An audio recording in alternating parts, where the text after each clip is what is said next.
Hello students, welcome to business studies class. As we are already aware that yesterday we have understood the concept of motivation. Hope you have understood this concept. Today we are starting the new concept. That is the theory of motivation only, and that theory is very important as far as your examination is concerned. And that theory is known as Maslow's need hierarchy और theory of motivation. ठीक है, अब ये क्या है ये हम ध्यान से समझेंगे. Maslow's need hierarchy it's given by Maslow. ठीक है, तो Maslow, Abraham Maslow, what did he say? Abraham Maslow, a well-known psychologist, in a classic paper published in 1943, outlined the elements of an overall theory of motivation. Theory was based on human needs, felt that within every human being there exists a hierarchy of 5 needs. अब Maslow ने क्या कहा? Maslow ने कहा कि motivation अलग अलग तरह से होते हैं. मोटिवेशन जो होते हैं वो हर एक इंसान की अलग अलग नीड के हिसाब से होने चाहिए. तो कहा कि मोटिवेशन देने से पहले हमको समझना पड़ेगा कि उसकी नीड क्या क्या है. तो उसने कहा कि कोई भी इंसान की 5 तरह की नीड होती है, 5 टाइप्स की नीड होती है. अब वो नीड क्या है? 5 टाइप्स ऑफ नीड. ओके, वो हम समझेंगे. जिस 5 टाइप्स ऑफ नीड को कहा नीड ऑफ हायरार्की. ठीक है, यहाँ पे सबसे पहला जो उसने नीड बताया है वो उन्होंने बताया है बेसिक फिजियोलॉजिकल नीड. ठीक है, फिजियोलॉजिकल यानी कि सबसे पहला अगर इंसान को ज़रूरत है तो वो ज़रूरत होती है फूड, शेल्टर और क्लोथ की. See this they have specified this needs are most basic in the hierarchy and correspondence to primary needs. Hunger, thirst, shelter, sleep are some example of these needs. In the organization context, basic salary helps to satisfy these needs. अब यहाँ पे क्या कहा कि कोई भी इंसान है उसका ये ज़रूरत है कि फूड, वाटर, शेल्टर, क्लोथ. अगर ये नीड उसका सेटिस्फाई हो जाता है तो ही वो उसके बियॉन्ड सोच सकते हैं. ठीक है, वरना वो सोच ही नहीं सकते. वरना वो ये नहीं सोचेंगे कि क्या करना है, कैसे करना है, अगर आपका फूड, शेल्टर, क्लोथ ही सेटिस्फाई नहीं है. फॉर एन एग्जांपल, मुझे बहुत भूख लगी है. ठीक है, अगर उसमें मुझे कोई बोलता है कि तुम ये काम करो, तुम वो काम करो, तुम अपने अचीवमेंट्स के बारे में सोचो, मेरे दिमाग में फर्स्ट थॉट क्या आएगा? मेरे दिमाग में ये आएगा अभी मुझे भूख लगी है, I don't want to think about the achievements or my job. I don't want to think anything, right? I just want to fulfill my hunger, and as I am hungry, right? So इंसान की सबसे पहली ज़रूरत है food, shelter, cloth, right? वो fulfil होगी तो उसके बाद वो कुछ और सोच सकता है.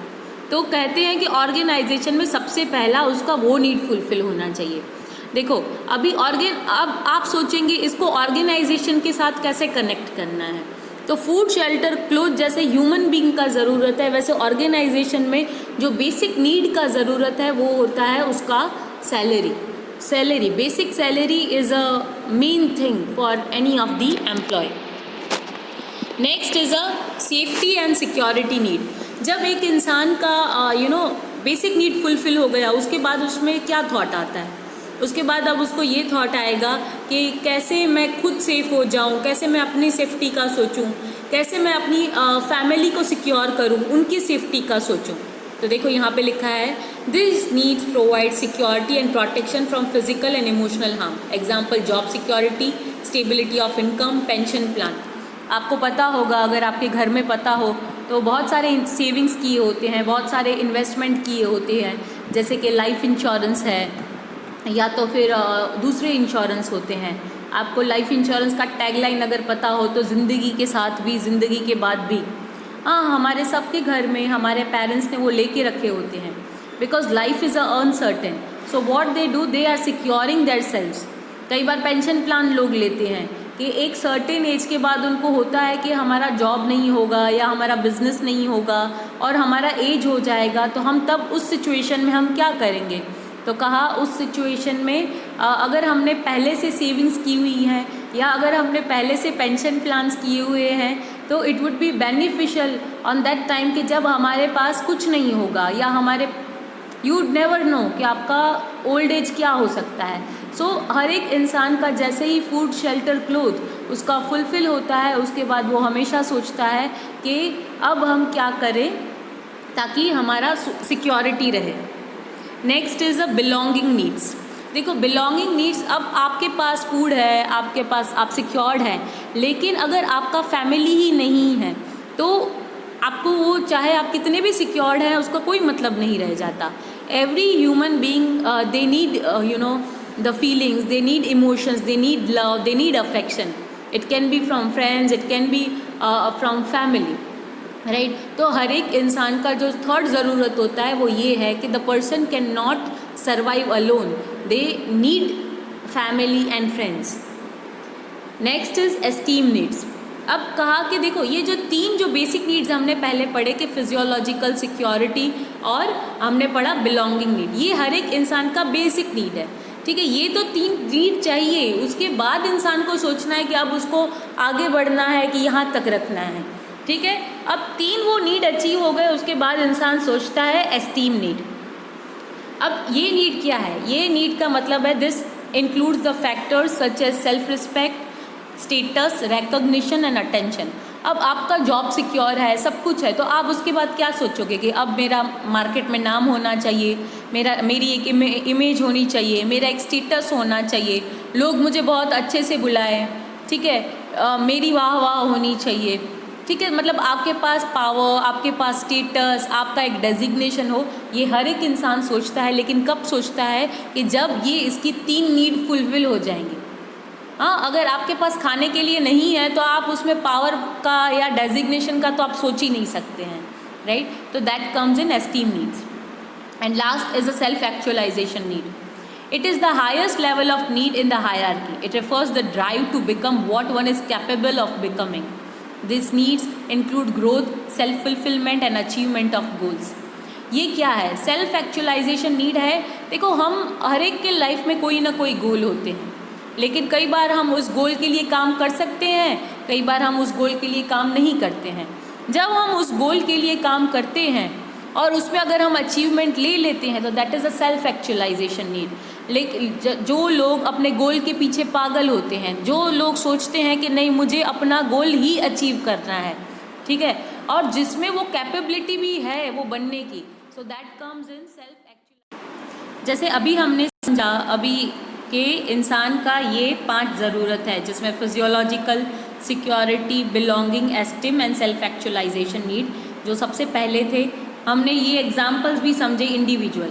अब हम समझेंगे कि हम इसको ऑर्गेनाइजेशन के साथ कैसे कनेक्ट कर सकते हैं, ठीक है। तो सबसे पहला हंगर को हम ऑर्गेनाइजेशन के साथ, जैसे हमारे डेली लाइफ में भूख सेटिस्फाई होना, हंगर सेटिस्फाई होना, it is the main objective.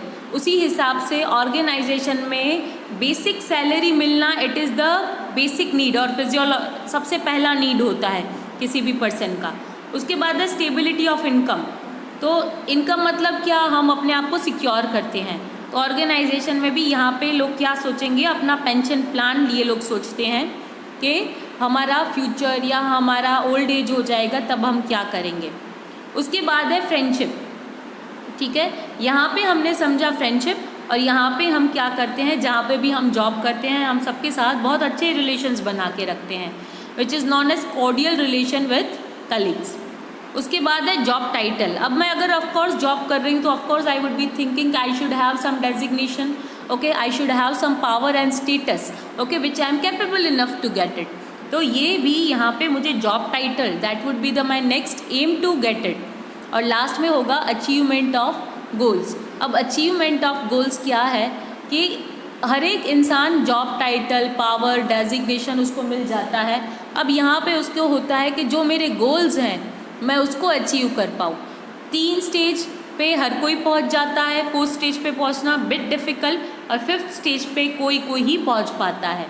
ये लोग वो होते हैं कि जिनका अपने आप पर पूरा कॉन्फिडेंस होता है, those are motivated and those they think कि they are capable enough to get it, okay, whatever they want they can get it. So that comes in achievement of goals. So hope you have understood this Maslow theory. See, Maslow's theory is based on the following assumptions. People's behavior is based on their needs. Satisfaction of such need influence their behavior. Maslow ने क्या कहा कि ये need देने का reason क्या है? क्योंकि हर एक जो इंसान है उसका जो बिहेवियर है वो उसकी नीड पे है। जैसे अगर किसी को खाना नहीं मिलेगा तो वो फ्रस्ट्रेशन जिएगा, ऑर्गेनाइजेशन में अगर उसको सैलरी नहीं मिल रहा है तो वो फ्रस्ट्रेटेड होगा, इसीलिए उसका जो बिहेवियर है वो उसके नीड के ऊपर से आता है। फिर उसने कहा peoples need are in hierarchical order, जैसे मैंने अभी आपको समझाया हायरार्की है, हायरार्की मतलब नीचे से ऊपर, कि पहले उसको हंगर होता है, हाँ, उसके बाद उसको सेफ्टी देखना है, फिर उसको लव अफेक्शन चाहिए, उसके बाद एस्टीम और एक्चुअलाइजेशन। तो ये पूरा सीक्वेंस है। Next, a satisfied need can no longer motivate a person, only next higher level need can motivate him. क्या कहा, जो आपका सेटिस्फाई नीड सेटिस्फाई हो गया कि मुझे भूख लगी थी, अब सेटिस्फाई हो गई, तो क्या मैं वापस उस चीज़ के लिए भागूंगी? फॉर एन एग्जाम्पल, मुझे पिज़्ज़ा खाना है, मुझे वो पिज़्ज़ा मिल गया, उसके बाद खाने के बाद क्या मुझे वो वही इच्छा होगी जो मुझे पहले थी पिज़्ज़ा खाने से पहले? तो वो नहीं होगी, अब मुझे कुछ और खाने का मन करेगा।